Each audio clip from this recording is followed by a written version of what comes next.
ఆలోచించాలి. మన గురువు ఏం చెప్పాడు మనకు దాన్ని ఆలోచించాలి. మహాత్మా గాంధీ అని పేరు ఎట్లా వచ్చింది? ఆయన పేరు గాంధీ. ఆయన పేరు గాంధీ. ఆయన పేరు గాంధీ అయితే ఒకప్పుడు సుమారు ఆయన ఉన్నప్పుడు త్రివేణి సంఘంలో ఒక సభ జరిగింది, పెద్ద సభ. భారతదేశం అంతా పోయారు అక్కడికి. అక్కడ కూర్చున్నారు.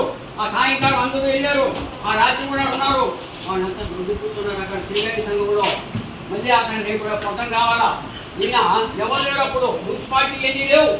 మహాత్మా గాంధీ మంచి పన్నెండుగా రాత్రిలో బకెట్ తీసుకొని కొనక తీసుకొని అవన్నీ చేసుకుని దూరంగా వేశారు. అప్పుడు ఒకరు చూశారు, అమ్మాయి గాంధీ మహాత్ముడు యుద్ధం చేస్తున్నారని. ఆనాడు పెట్టారు ఆయన మహాత్మా గాంధీ. మహాత్మా గాంధీ ఎవరికైనా ఎవరికి చెప్పండి ఆ పేరు. మహాత్మా అనే పేరు ఎవరికైనా ఎవరికి చెప్పండి, ఎవరికి లేదు.